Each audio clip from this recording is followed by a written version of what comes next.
Well, good afternoon, everyone. So welcome to the fifth session of the online lecture series Gaming What Matters, an initiative of our project Quest Humanities at Play. And we are, of course, very grateful for having with us all those who are watching, of course, and accompanying Gaming What Matters. And I would especially like to thank, of course, Professor and researcher Paolo Ruffino for accepting our invitation to give this lecture. So I'm certain it will be absolutely interesting. It's about games and the Anthropocene, and it's a really fascinating area of study. So during the session, all of you who are watching, as usual, you will be able to share your questions and comments for Paolo in the Twitch chat. And for those, of course, who do not have a Twitch account, there will also be a link for you to drop your questions if you feel the need to do so. And then we'll select some during the Q&A after the lecture, of course. So to introduce then our lecturer for today, Paolo Ruffino is a senior lecturer in digital curation and computational creativity at the Department of Digital Humanities at King's College, London. His research explores the aesthetics and production cultures of video games. He is the author of Unplayable, Video Games for the Post-Anthropocene, a forthcoming book by MIT Press, and Future Gaming, Creative Interventions in Video Game Culture by Goldsmiths Press, published in 2018. He's also the editor of Independent Videogames, Cultures, Networks, Techniques and Politics by Routledge 2021, and author of articles for Games and Culture, Convergence, Television and New Media, and Critical Studies in Media Communication. He's also a founding member of the artist group IOCOSE. I hope I'm not butchering this. I'm so sorry if I am. As I've said, this session will be about this interconnection between games and the Anthropocene. And so with this, Paul, the floor is yours. Thank you so much for being here with us today. Thank you. Thank you so much for the very kind invitation, for the great introduction. Yes, thank you. Thank you so much. It's a real pleasure to be here to talk about my ongoing research. Yes, so this this talk gives me the opportunity to speak about some of my ongoing research around video games and the Anthropocene. I've been working on around this topic for many years, and more recently I have published an article on the Journal of Games Criticism, where I discuss some of the methodological implications of studying games in the Anthropocene. And as has been mentioned, there is an upcoming book with MIT Press. Both sources will be in open access, so they are free to for download. You don't have to, let's say, buy anything if you want to read or read more about my ongoing research. Let's say that my ongoing question, let's say, it's how can we learn something from video games, or what can video games tell us about the Anthropocene? And obviously this involves a question of the scalability of our perception and methodology of inquiry. We're talking about things that are completely different in scale. The experience of playing a video game is obviously very limited in time and space. Usually involves like one person or a few people in front of a screen. Maybe they might be connected online, but it's a very kind of limited experience. How can this moment, can this experience, this encounter tell us something about something of a planetary scale, something that exceeds the life of every one of us and of our own species, apparently. So just to give you a summary, let's say, what we're going to talk about today, I'm going to give you a sort of brief introduction to how the Anthropocene is currently discussed, and also in other fields. And there might be, let's say, in a sense, a question of can we possibly not talk about the Anthropocene, considering how important and how much of an impact it has on our lives. We'll look at some of the approaches used in game design and game studies. In particular, I'm going to focus on the instrumental and representational approaches. I'm going to explain what they mean. I will highlight that both these approaches are valuable, but they have a problem, let's say a methodological problem, with the notion of scalability. And I will explain what it means and what it involves to foreground instead the notion of scalability. I will draw on theories from Timothy Morton on hyperobject, non-scalability by Arnett Singh, over-interpretations, which is something I look by through semiotics and Umberto Eco. And I will propose also a methodological approach based on what I call the microdata. And then we look at some case studies from game studies of publications and texts that look at video games through a lens that I think it's comparable to what I'm proposing here and what I'm suggesting in this presentation. All right, so first of all, I never take for granted, let's say, that the audience knows what we talk about when we talk about the Anthropocene. What is this notion? It's a proposal, not yet accepted, by the way, to name the current geological epoch in which we live after the anthropos being the ancient Greek word for human being. The idea is that we as a species have been having such a long-lasting impact on planet Earth, for instance, in the form of radioactive traces or the waste of plastics, the creation and waste of plastics. And that all these effects are going to be seen for a very long term, in a way which is comparable to the effects of massive droughts, volcanic eruptions, catastrophes of a natural kind that have been leaving long-lasting traces on planet Earth, and which we normally use to determine the different epochs and ages of our planet. The proposal, by the way, has not been accepted yet, for the simple reason that we don't know exactly when we should start the Anthropocene. So it's not been dismissed because it's not valid or because there is no evidence, let's say, but there was an initial proposal to start the Anthropocene with the invention of, with the first experiments with radioactivity and nuclear bomb testing during the Second World War. But there is a counter proposal now to start it much earlier with the invention of agriculture, for instance. But what we know is that as part of the Anthropocene, there are many, of course, of the more, say, nasty effects that we are very much, that are very well known, of course, to the common public. Change of climate, rising temperatures, rising sea levels, the mass extinction of life, what is called the sixth mass extinction in the history of planet Earth, which we are currently witnessing. All these are effects of the impact of human beings on planet Earth and are part and parcel of the Anthropocene.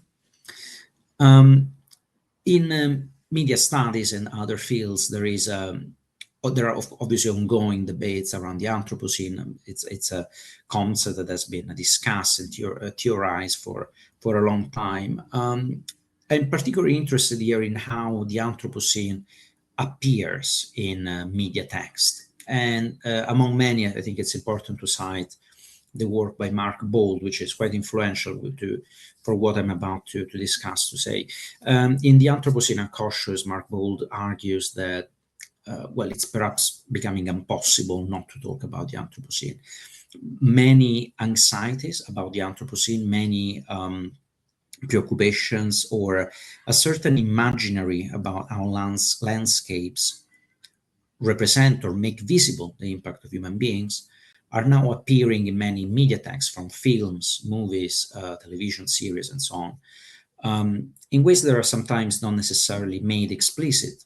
They're not directly discussed or thematized. They're not necessarily made the main topic of the text, but emerge through the representation of environments or through the narrative.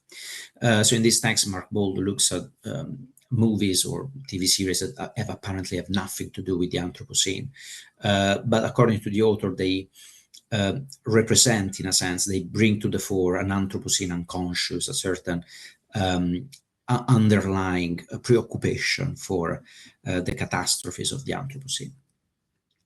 So in a similar way, I've been asking myself, what can video games tell us about the Anthropocene? And obviously, this question has received many answers from game studies. So scholars who have been looking at the study of video games have been trying to answer this question from very different perspectives.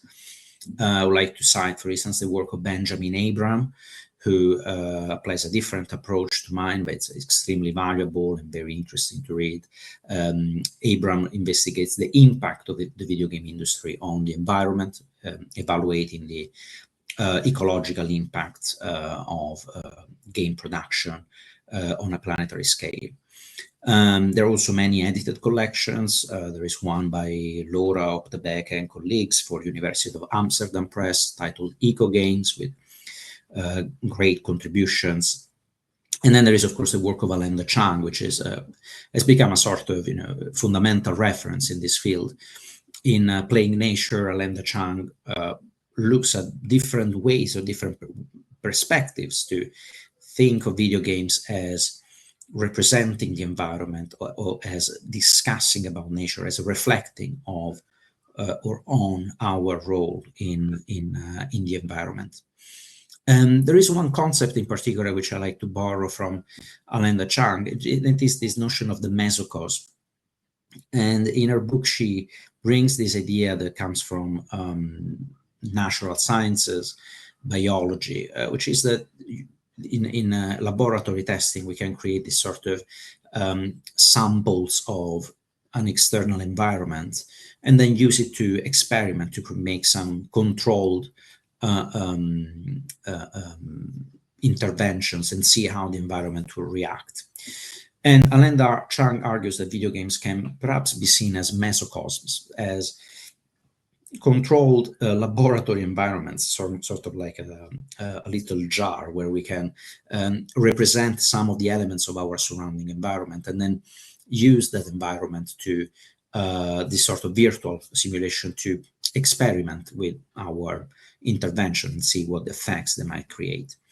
And this can also, at the same time, work as a way of thinking about our role in the environment, but also experimenting and imagining possible solutions to problems, but also playing with our imaginary of how we might think of our agency in the surrounding world works and how it is. In game design, there are many titles, from board games to video games, that now trying to speak of the Anthropocene in many different ways.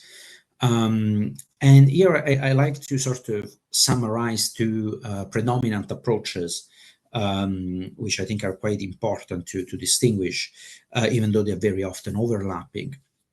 On the one hand, there is the what I call an instrumental approach, which tends to think of games as instruments to instruct their players, influence them in a way, educate them, inform them of the policies, technologies that we have that might have an impact, which might have an impact on the environment, and might help us solve or fix the climate crisis.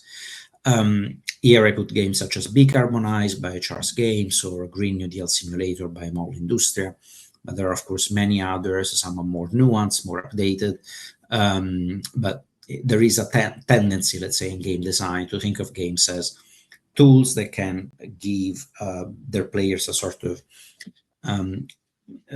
the necessary information, let's say, to act on the environment. Another approach is what I call the representational approaches, where games try to, or their designers try to represent the environment in a way that is transformative of how players think of their approach or impact on the environment. I would say the work of David O'Reilly, for instance, is very much using this kind of method.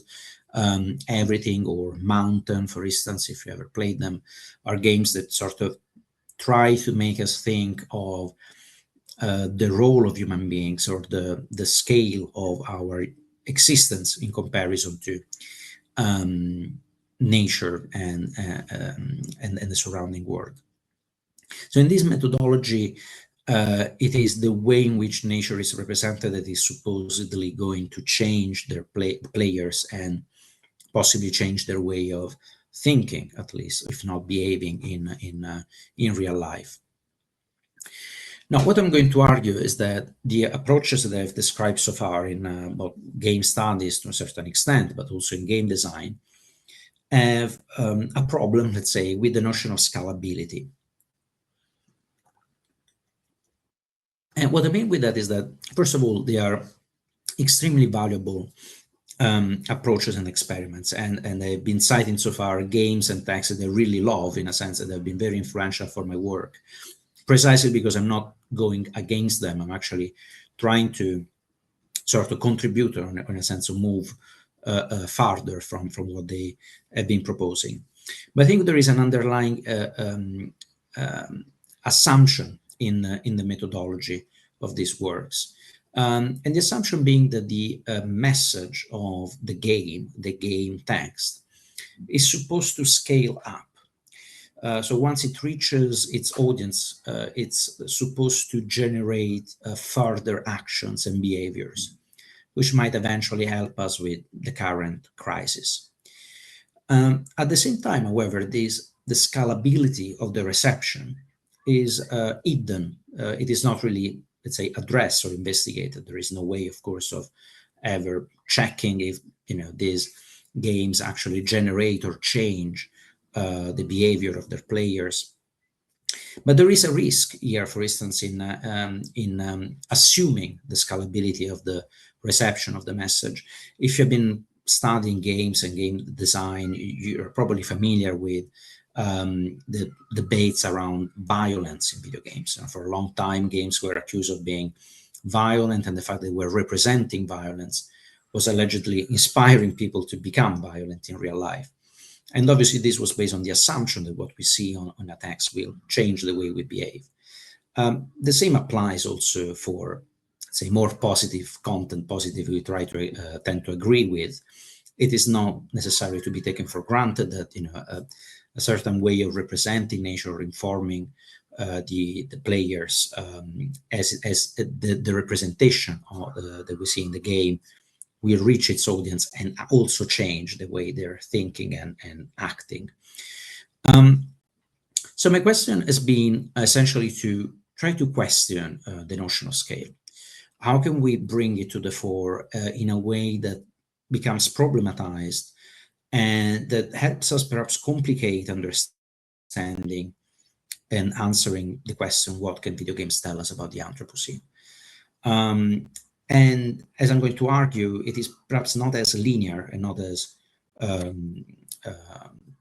immediate, let's say, this transition from the game as a text to their audience.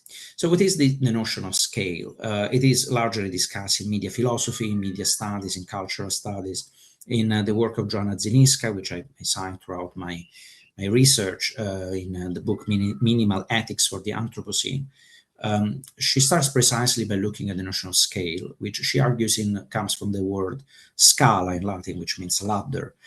So what is a ladder is obviously a tool that we use to climb up and down, and that helps us see the world from the bottom or from the top, or somewhere in the middle, and allows us to act in the world from different heights. The point, the question here, however, is how can we think of scale of this ladder, let's say this methodological ladder, as something that is part of the phenomena that it attempts to measure, rather than as a sort of separate measuring stick, so to speak. How can we think of this process of moving up and down as being part of the world that we are trying to observe?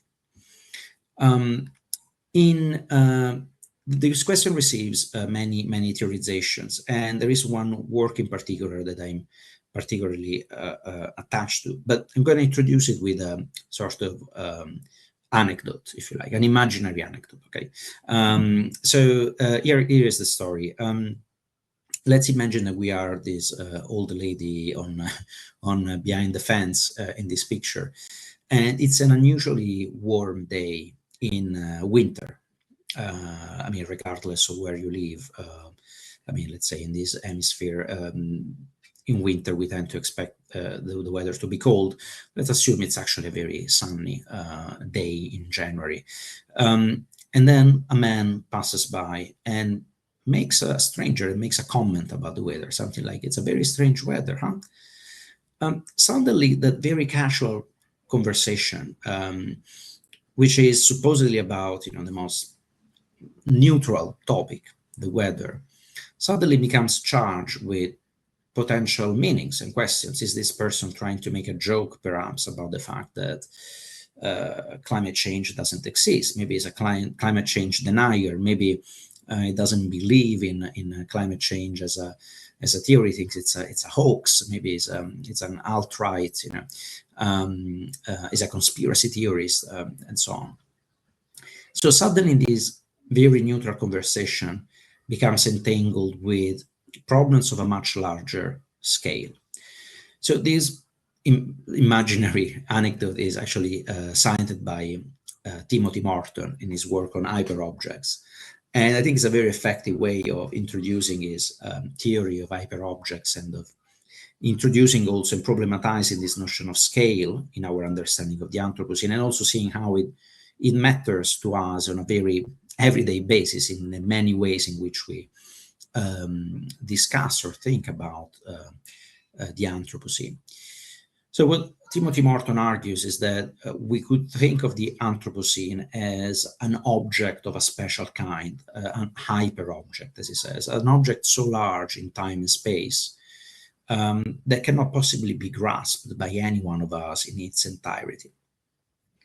And hyperobjects are objects of a special kind. They are defined by three main categories, three main qualities, as Morton argues. They are viscous, meaning that they stick to us. Say we are having this bizarre conversation with a stranger, and suddenly it drags with us. We keep thinking about it for a long time. It's almost as if our hands are sticky and dirty with something that we have encountered and touched in our day. They are non-local, meaning that they happen everywhere at once. They're not localized in any specific place. They might manifest in different parts of the planet at the same time. And they are phased, meaning that we can only see some very small fractions of it. We never experience the whole thing at once. So in Morton's view, hyperobjects are objects we never encounter in their totality, but only through leakages, only through some drops that we suddenly face or encounter in our daily life and that remain sticky for a while. Now, these drops can be minimal, such as this random conversation with a stranger, or they can be more catastrophic, say a massive rain next to where we live might cause damages to the place where we are living. So you can see how this theory of hyperobjects is already kind of speaking to some of the things we have already discussed so far. There's a way of taking into account the measurement, the way in which we think of the scalability of our perception in relation to something of much greater scale. And it could also explain why and now we might see some leakages of such a large hyperobject in our media consumption practices, such as film, television series, and obviously also video games. There might be moments in which we encounter the Anthropocene where we don't necessarily expect to find it. Another kind of angle on the notion of scalability or non-scalability comes from the work of Anna Tsing, which I have been using to a large extent throughout my research. And to summarize, a very complex and fascinating author, in the work of Anna Tsing, the notion of scalability and non-scalability has been at the center of her work for a long time, as a way of thinking about how capitalism perpetuates itself and how we can understand it and understand its logic, and also try to sort of reflect a critique to capitalism in our methodologies and ways of knowing. Singh argues that scalability has become a hallmark of modern knowledge. Very often in academia, when we do a research project, we are expected to analyze a case study, which is almost always imagined as being scalable. What we explore in our limited case study should speak of something broader, should be applied perhaps. The same method should be applicable to other contexts and case studies. But what would be a way of critiquing this assumption? And in our work, Anat Singh looks at this problem from very different angles. The book, The Mushroom at the End of the World, looks at the story of the Matsutake mushroom, which is a mushroom that resists scalability in the sense that it cannot possibly be cultivated. It's a mushroom which exists only through symbiosis with other living beings. You can never, let's say, find it by with certainty. You have to sort of look around areas where you might be able to spot it or not. So there is also an element of luck. There is also an element of basing your knowledge of it through the encounter, the situated encounter with the mushroom. So Anat Singh uses this example of the story of the Matsutake mushroom as a way of looking at forms of life that resist scalability and that cannot be understood through a scalable project where you can apply the same method and the same question, the same way of searching through in different contexts or in different places. So Anat Singh argues that we should be alert to these disjunctures and the fuzzy translations that happens when we scale up or down in our research projects. And in a sense, in my work, I've been trying to think through these terms. So what happens if we foreground the question of scale in our understanding of the relation between video games and the Anthropocene? So let's say, I don't want to say contrary to, but in a way that tries to further reflect on what other authors and game designers have been doing so far. What if we try to problematize, in a sense, this assumption that games will scale up once they receive their audiences?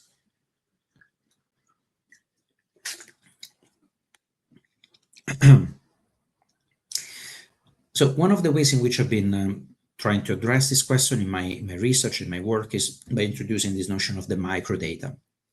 And I have to say, it's a sort of a retrospective reflection. It's something I've been doing for a while, and only in the last few years I started noticing that I always had this sort of attentiveness to what I hear called microdata, but it's not always been appeared as sort of something I always never.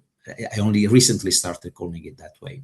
So what is microdata? Well, it's are all those extemporaneous minimal text, very often paratext or commentaries produced by players and game makers, that sort of resist escalation and scalability. These are comments, responses, or things that some developers or players say or do or create that don't try to necessarily generate responses to have an effect on other players, on other developers or game makers. So they exist in a sort of strange vacuum that sometimes makes them a bit difficult also to find on social media, where the algorithmic structure of social media tends to favor things that actually escalate, are expected to generate responses, replies, comments, and so on. I look at this as precarious formations of situated knowledge that resist escalation to the level of the macro narrative and do not attempt to be visionary or strategic. And you can think of microdata as a methodological gesture that is also, in a way, trying to resist or going against the more recent trend to analyze big data. Right? Big data is obviously has been around for a long time, but what is big data? After all, big data is the idea that we can use very often like non-human agents like algorithms or artificial intelligence to analyze large sets of data, but the analysis is based on the search or in the identification of patterns, and patterns, of course, are a form of escalation, and as they identify a trajectory of scalability within the data. So what remains left, let's say, what is the resist this sort of identification within a pattern? And I've been using this sort of method in my own research, but as I'm going to discuss, it's also something that can be found in the work of others. And it's also a way of bringing to the fore the personal interpretation. It's almost impossible to look at microdata without bringing also one's own personal vision or perspective or affective engagement with what is found. There is also another layer which I think it's important here to discuss, because I mean similar attempts have actually a very long history in the humanities. What I'm here kind of discussing and theorizing in relation to something relatively new, such as video games, it's actually a long history in the study of literature, for instance. So in the work, for instance, of Umberto Eco, there is an ongoing, for many decades, has been interested in not only how interpretation happens, but also how sometimes interpretation takes very strange or unpredictable detours or very unpredictable trajectories. For instance, in his theory of over-interpretations, it looks at all those semiotic strategies that open text and their meanings to the point where they're made to say what they never intended to say. And the history of literature has plenty of similar examples where texts are completely turned on themselves, sometimes just by one single interpreter, or sometimes by a society. So in using, let's say, IOCOSE terminologies, when the intentio operis, what, let's say, the intentionality of the text as we can guess it through what appears in the text, is turned into other directions. For instance, a conspiracy theory or a conspiratorial reading of a text is precisely a kind of overinterpretation. You can think about pretty much any conspiracy theory in these terms. The theory of chemtrails, of chemical trails. You probably might have heard about this conspiracy theory, but the idea is that the trails left by aeroplanes on the sky are actually poisoning us, or it's a governmental conspiracy to vaccinate the whole population, or things like that. Now, obviously, there is nothing in the trail itself that we can see in the sky that suggests any of these stories or elements. So it is an overinterpretation. The reader is saying much more than what the text, in this case, the sign, is telling us. But this overinterpretation is still of some interest to us, because it's, in a way, it is not telling us much about chemical trails left in the sky, but it's telling us a lot about the readers. It's telling us a lot about those who overinterpret. There is something in this overinterpretation that reveals a broader concern or anxiety about the world in which we live in. So you can see how overinterpretations are an interesting way of also challenging, in a sense, the representational and instrumental approach, because obviously we can see preoccupations and questions about the Anthropocene coming from or being, let's say, deriving from texts that are not necessarily about the Anthropocene. So we don't necessarily need to represent, let's say, climate change or its possible solutions to see readers interpreting this text through the lens of the Anthropocene. All right, so what I'm going to want to look at now is some case studies. Okay, so two of them are from my own research, and then there are others from the work of others, where I think there is this, you can see this sort of methodology, or let's say way, perspective, let's say, being applied in different ways. So one study that I want to mention here, and by the way, this case study and the next one are also in my upcoming monograph, so if you want to read more, and also in some articles that I've published in the past, so if you want to read more, they are available. So I've been playing for a long time this game, Adventure Capitalist. Adventure Capitalist, it's a fantastic, really weird smartphone game. It's part of this genre of the idle incremental games, where essentially the player doesn't really have to do much. All you have to do is to click on the screen, tap on the screen to let these businesses, which, as you can see, range from the lemonade stand to the oil extraction company, and they're going to do all the work. They're going to collect money and generate money, and you can just close the app and then come back to it, and you'll see your profit being, having increased indefinitely. What's interesting about Adventure Capitalist is that it's a game that has no end. Now, there are some objectives, but they keep being updated and increased by the developers over the years, and the objectives simply, become larger in numbers. So if there is the objective of getting, 100 companies, then maybe in 6 months, the new objective would be to have 1,000 or 1 million, etc., etc. As numbers are infinite, the game is technically infinite. And you can leave the game to sort of play itself, and you will see that the numbers of your overall capital will increase indefinitely. And apparently to this stage, we don't really know if there is an ending to this game, but apparently there isn't. Now, this game, which again is not saying anything about the Anthropocene, is very clever in never making any sort of satirical or political nudge to the problem of global warming or extractivism, extractive capitalism, etc. Even in this game, there are some occasions where players articulate their overinterpretation of the game. In my research, for instance, I've been interested in looking at how some players go to the official forum of the game and out of the blue, really start creating some complaints about capitalism. They are frustrated by the fact that the game has no ending. They would really like to see the end of the game, to have a sort of sense of closure to all the time they spend clicking or tapping on the screen. And in some cases, they invent the end. They come up with ideas to say, okay, we can imagine that there is an end to this game. They're very creative in sharing fictional endings to the game, but very often then these imaginaries end up becoming imaginaries about how to end capitalism and the anxieties that this endless, relentless extraction of resources, overconsumption of resources, accumulation of capital generates in their players. So players are in this sort of conflictual position. They've enjoyed this never-ending accumulation, but at the same time, they see something in this enjoyment that speaks of the anxieties that they experience in real life. Now, these comments rarely generate further responses. Very often they are like left on the forum with no one replying or liking or saying anything. And we can look at them as overinterpretations of the source text, because nothing in the video game justifies really such a strong political interpretation.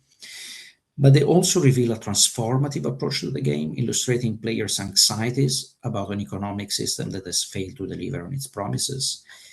And we can see here how a game that is not representing the Anthropocene or is not trying to fix it in any way can be read through this lens and could be seen as providing leakages, so to speak, of the hyperobject.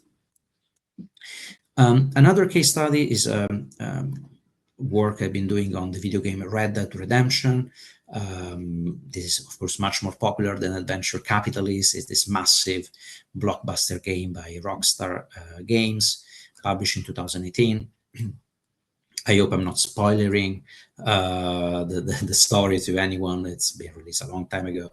But in this game, you play as Arthur Morgan, an outlaw in 1899 United States of America. You engage in criminal activities, in bank robberies, etc. But towards the end of the game, this white, able-bodied, violent character suddenly experiences a crisis, a respiratory crisis, and is diagnosed with tuberculosis. Now, tuberculosis was very common at the time, and it was not curable. So there is this non-interactive scene in the game where you find out that your character has tuberculosis. And the game has different endings. By all endings, the character is affected by tuberculosis. And this has troubled players, because this is a game that has been addressed to a kind of player that tends to desire, let's say this, control and agency on the character and on their story. And what was really troubling was that never in the game we get to know how the character gets tuberculosis. The infection is never revealed. And this sort of challenges the assumption that is very often presented in the design and marketing of video games, that we are in control of the narrative, and that the narrative is organized around interactive nodes that can be that will lead to narrative paths. But the causes of any major effect is always visible, is always, if not changeable or manageable, but at least it is visible, it is knowable through representation. In this game, we never get to know how he contracted tuberculosis. Now, what I found interesting here is that some players, not many really, but some, started creating these YouTube videos where they sort of fantasize about how we might be able to visualize the source of infection and prevent the infection, or maybe heal the character. And all these videos, which are very creative and imaginative, they eventually they all end up confirming that it's impossible, right? But then nonetheless they continue existing and linking each other. Obviously, many of these videos exist in an attention economy of social media and of YouTube, where the anxiety for the absence of representation of the infection brings many people to look for an answer, as I did when I played the game. But there is, in the structure of these videos, there is something which suggests that something has been troubling, let's say, for players. Now, again, the video game Red Dead Redemption 2 and the videos, they're not about the Anthropocene, but they're concerned with the loss of agency and control of the white man, of this sort of white, able-bodied character over his surrounding world, over his body, over his lungs, over his own personal narrative, over his own biography. And these can be read as speaking of the unresolvable anxieties generated by the imaginary of a post-anthropocentric world, of the idea that the Anthropocene is at the same time claiming that we are having a long-lasting impact on the planet, but this impact is also probably ending human and perhaps all of life as we know it. So this loss, let's say, of the center stage of the world generates anxieties which might be seen as reverberating in this minimal, extemporaneous, apparently very tangential case study. I'm also going to mention other examples. I think it's absolutely fundamental and very, very influential, the work of Lawrence May and Ben Hall, who have been looking at very similar questions through very different video games. Just citing some of their work on Battlefield 2042, Animal Crossing, and City Skyline. And the author's approach here is to look mostly at the player's paratext, how players reinterpret the representation of the environment in these video games through an ecological reinterpretation. So by bringing to the fore their ecological preoccupations, anxieties, or questions as reflected by these games, which again have nothing really to do with climate change or any of the effects of the Anthropocene. And in May and Hall's reading, players' paratextual productions might reveal the contradictions of video games that attempt to introduce eco-friendly messages. These paratexts, although minimal and non-strategic, they're never trying to influence the developers or to do anything more than just commenting or putting into images a sort of reflection on the game. But again, they suggest a transformative process that leads players to reflect on the video games they play and the world they live in. Again, they can be seen as examples in which we suddenly bump into the Anthropocene as much as we might start thinking about the Anthropocene when we have a casual conversation with our neighbor. So by playing, let's say, City Skyline, suddenly some players might start thinking about the problems that they're seeing in the world in which they live. Last but absolutely not least, the work of Benjamin Nichol in Donut County. I'm not sure if you know this game. It's a very, very strange game, very difficult to summarize. But let's say that you play as a whole. You can see it in the picture here, which is supposed to swallow the surface, everything is on the surface level of the world.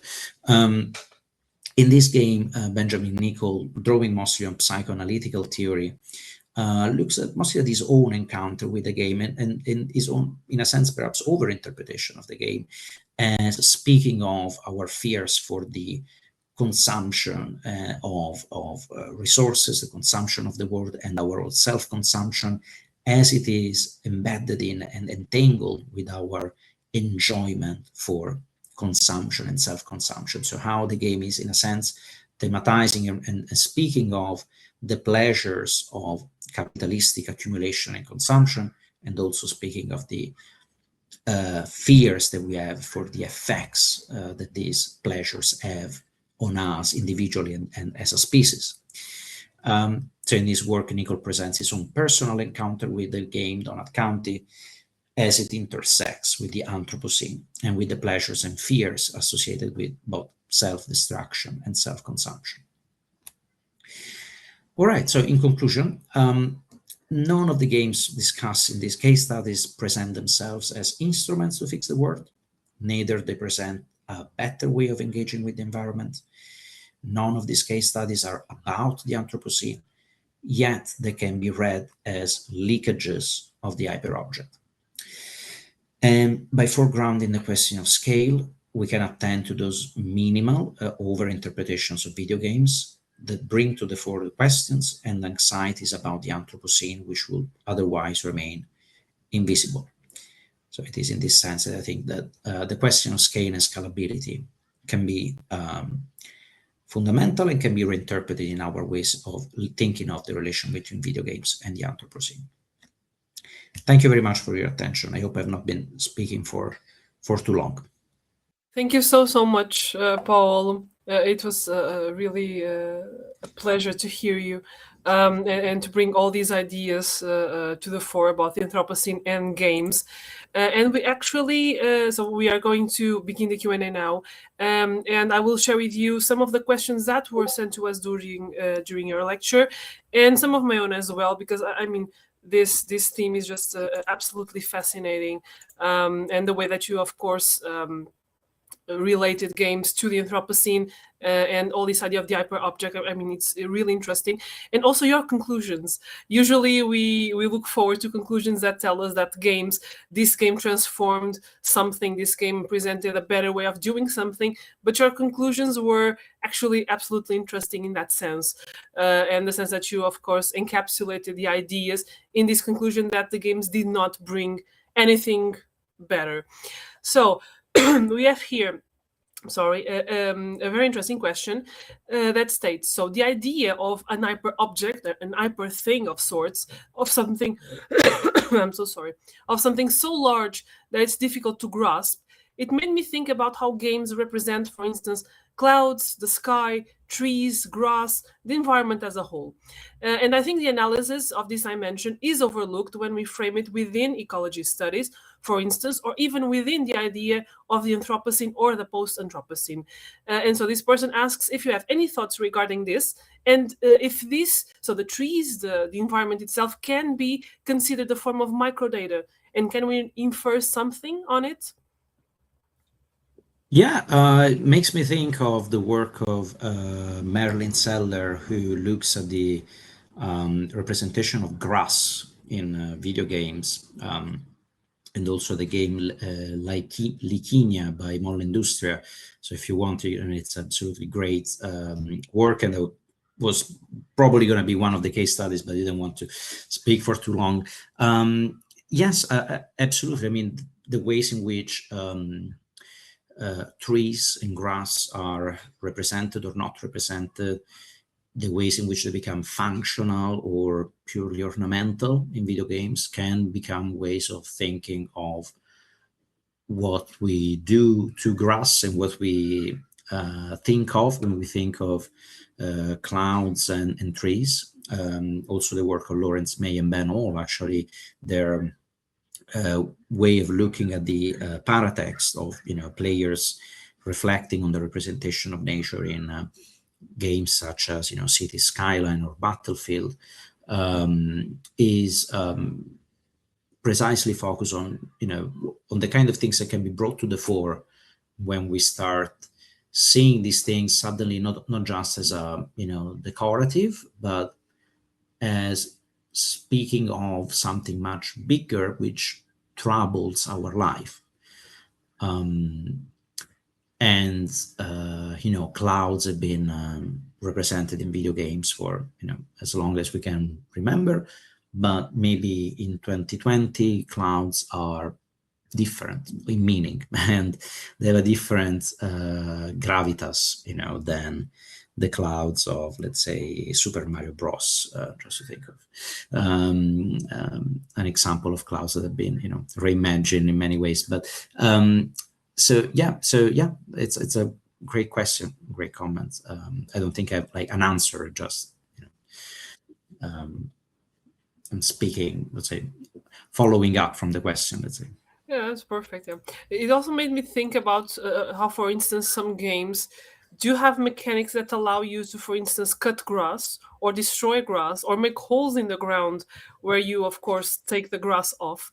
But then there are no mechanisms that allow you to replenish that grass. And actually, I've seen in some forums that that can be frustrating for players. There are players actually stating that that was an frustrating experience, you not being able to restore nature if you destroy something.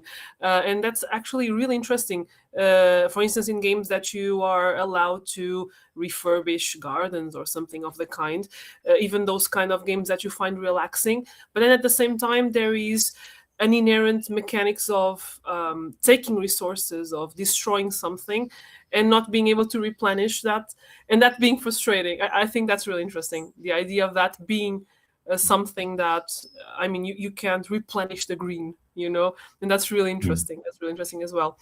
Now, there's another really interesting question. So you've mentioned agency at some point, and this made me think about the role of the player agency itself in games, and how this might make us think about our own agency as humans who affect the environment, as humans who leave a footprint. And so, what are your thoughts on how games and player agency, in particular, might bring awareness regarding this? And I'm mostly talking about game mechanics, specific things you can do in games, limitations that your avatar or character has, micromanaging things. So in that sense, what are your thoughts? That's a great question. Very, very complex to answer, but it's there are many. Let's say that there are so many experiments nowadays that try to, in game design, that try to rethink of the role and impact of human agency, and what, you know, trying to challenge, in a sense, the myths of mastery and control over the simulation. There are, you know, the first game that comes to my mind whenever I speak of these things to my students, for instance, is the work of Bennett Foddy, who is a brilliant, you know, game designer, artist, and scholar, who makes it like apparently very simple games where suddenly very simple movements, such as moving forward or walking or running, become overcomplicated, and you're suddenly reminded of all the different, you know, parts of the body that need to be involved into just making, you know, one step. And suddenly, you know, the agency of the player is a question and becomes problematic. There are some games that work in a different way by almost eliminating the player from the game. The game I discussed, Adventure Capitalist, I think it's particularly interesting because it's part of this genre of idle games where allegedly players are not necessarily required to be present all the time. The game kind of, in a sense, I mean, the narrative is that the way it's presented is that it keeps playing itself while you're not there. And there are some games that introduce idle mechanics in a more kind of experimental, artistic manner, but I think it's even more interesting when these mechanics are now part of these casual smartphone games that address the anxieties and the the pain that derive from being an active agent, and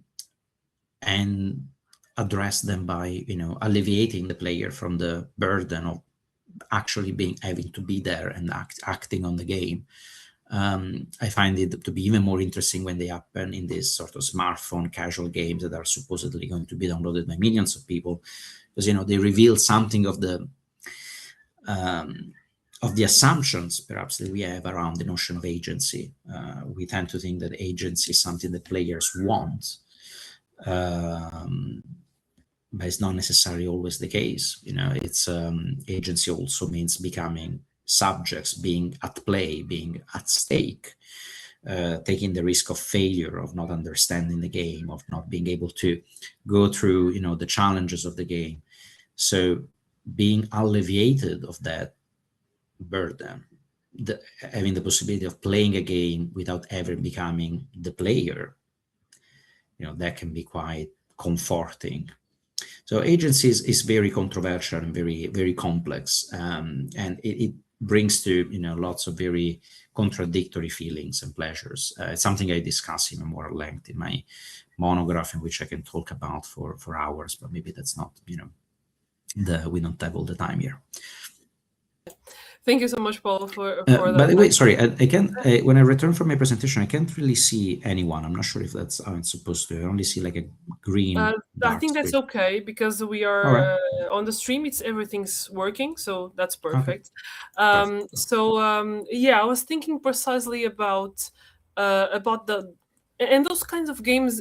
Even when you don't play at all, there is some kind of agency in the way that you are engaging with an interface, right? And you are, in a way, doing something even when you are not doing anything. At least you are perceiving the interface, and with the interface, the narrative or the mechanics or the things that are put forth, for instance, in adventure capitalism.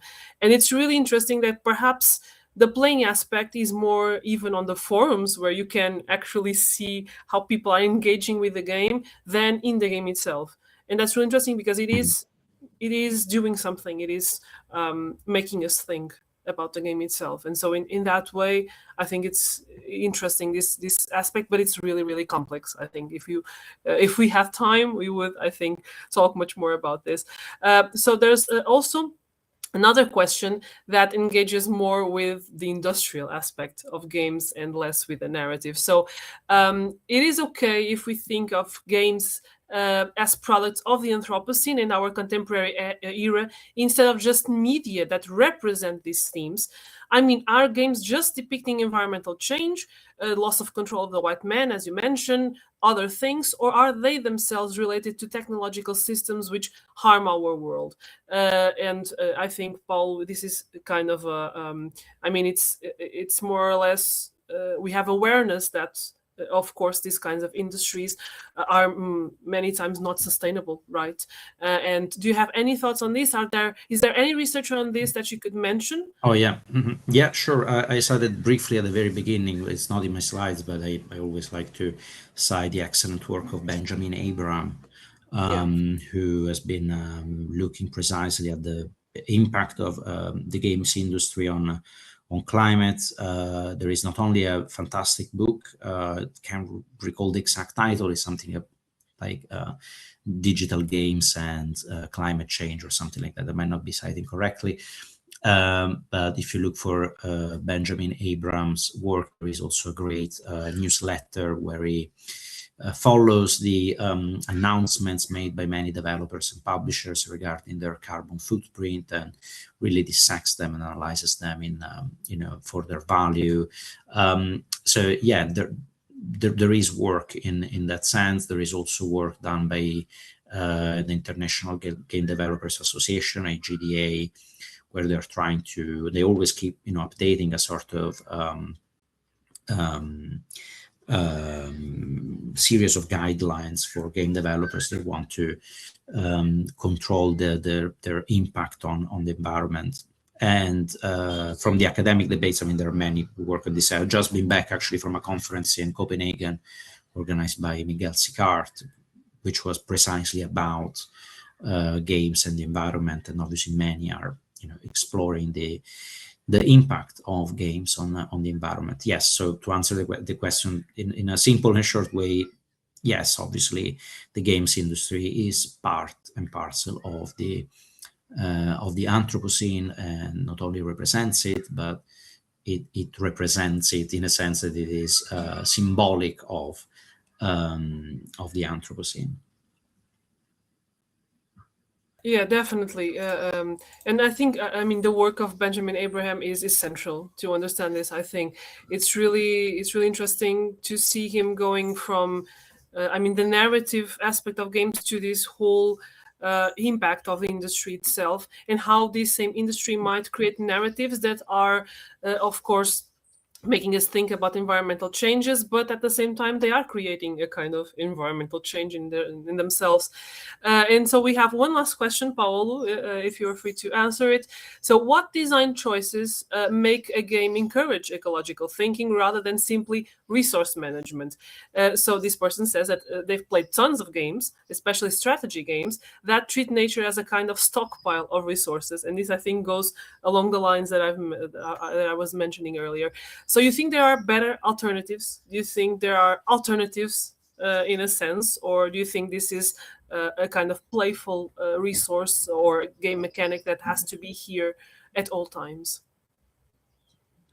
No, obviously it doesn't have to be there. I mean, game design can think and there are explore other alternative ways of representing nature, and there are examples, or many games that try to think of the relation with nature and the use of nature in different ways. I think it's, I mean, what I've been trying to sort of question in a sense in my work is to what extent interpretations of nature, alternative interpretations of nature, can be directed or suggested, let's say, by the game designer. In a sense, they can be addressed. Games can work to sort of make us reimagine, our relation with nature. But very often, attempts that are too didascalic or try to be too, they try to thematize this difference, end up having the opposite effect. One experience that I always kind of like to bring back to my mind when speaking of this, the game Bicarbonized by Charles Games, which is a very sophisticated, very interesting card game, quite nice to play, very informative. I remember looking at the forum of the game, and there was a thread that was essentially by players who were saying, well, we already know that pollution is wrong, right? I mean, it's not that we don't necessarily need a game telling us, that we are harming the world surrounding us, we are destroying it. We tend to be, most people nowadays are aware of the effects of climate change. There is no lack of awareness, I don't think so. And it's difficult to think that a video game will instill a notion that will change the way you behave. At least this cannot, if there is, it cannot really be channeled, cannot be directed. If you look at the history of arts and literature, societal changes that derive from text and work were never a direct consequence of what was actually in the text. There were always overinterpretations or reinterpretations that went way beyond what is actually in the text. So I think from the side of game designers, it's always great to see experiments and attempts are reimagining how nature can be engaged with. But I think we should resist the temptation of instructing players, on what to do, because very often this risk actually receiving a sort of, So thank you so much, Paul. This seems to be it. So thank you so much again for taking the time to be with us, of course, and to present this really engaging lecture. I think it was fascinating. It's always nice to talk about games in different methodologies, in different contexts. And so the Anthropocene, I think it's fascinating. It speaks to us all. It's really different to ignore not only the concept itself in cultural studies and game studies, but also on the whole. So thank you so much. And of course, thank you also to those who watched us. And so this lecture will soon be available on Quest's YouTube channel, as you all know. So see you soon. Thank you so much for being with us. Thank you so much, and thank you for the great questions. Thanks.